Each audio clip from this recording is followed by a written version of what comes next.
Good morning. Terry here again for my Thursday morning chat.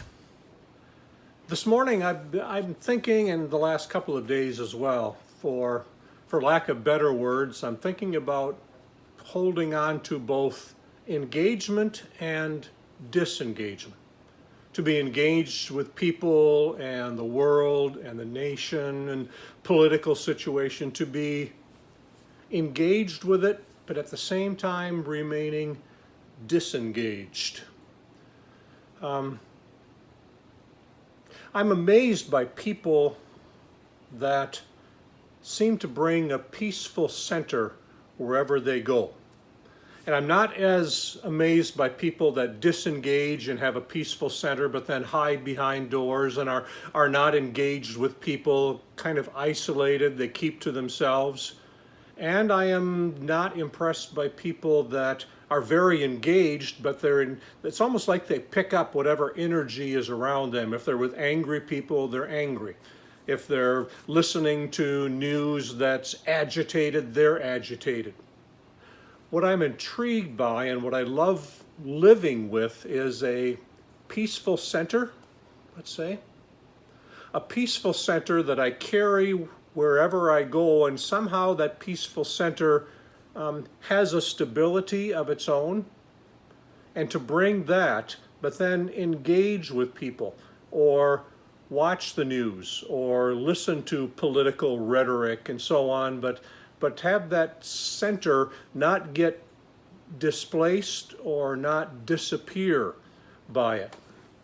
I get an email every morning that I consider it's from Richard Rohr's organization, but it's called CAC, or Center for Action and Contemplation.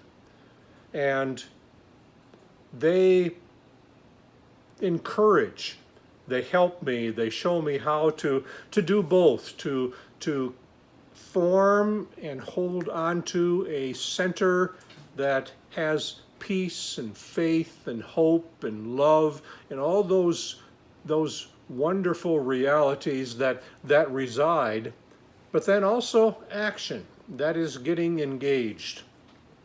Reminds me of my counseling days as a pastor, that it was always important to connect with people, but to connect from an other place, a place where I could listen to them, where I could hear what they're saying without getting overly caught up in what they were feeling.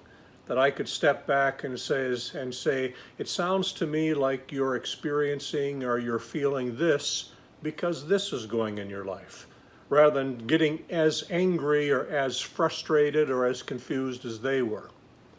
So for me, I'm wondering, how do I intentionally hold on to, and live from that center, from that quieter place, and still be engaged?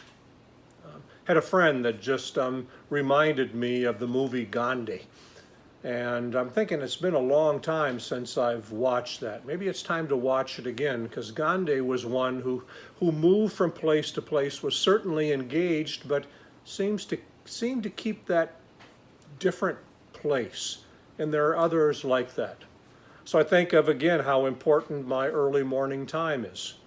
And I don't, watch the news. I don't read newspapers early in the morning. I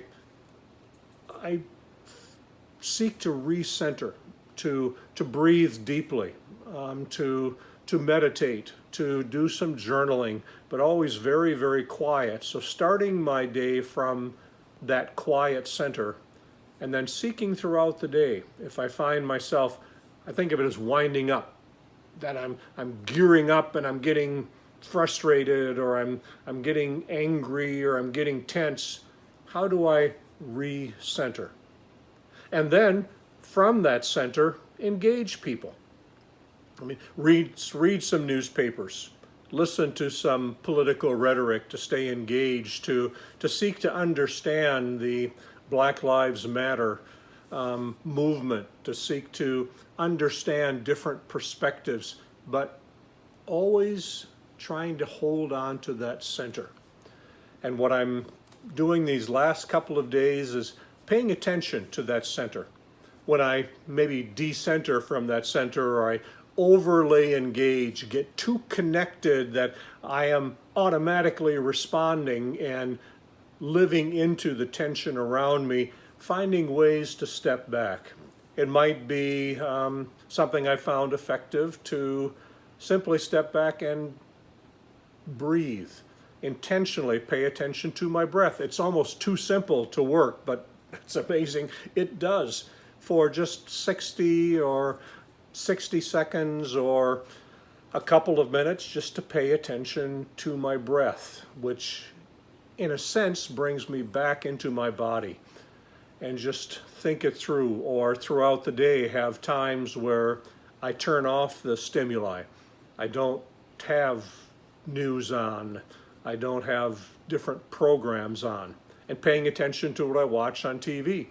The other night, Anita and I watched a Hallmark type movie. You know, just a love story. Simpler, calmer. How different that is from watching another movie filled with violence or tension, that kind of thing, a thriller kind of thing. So paying attention. I encourage you to do the same. What helps you form that quiet center? Love, joy, peace, faith, hope, charity, all those terms that I was raised with, that I heard about. It says to men, and I was taught to think on these things, but it's deeper than that. It's contemplating, it's bringing those things into me. So I encourage you to do what you can. Take that precious time and discover ways to form, to breathe, to find a peaceful center. And throughout the day, see how you can live from that place. And if you get over-attached, over-engaged, start winding yourself up, how do you step back and find that center again, and then re-engage from a disengaged place? So it's almost a paradox. I want to be engaged from a disengaged place, holding both together. I think it's possible. I think it's something that we are called to do. So I encourage you, give it a try. See what you can discover about that kind of place. Talk to you next week.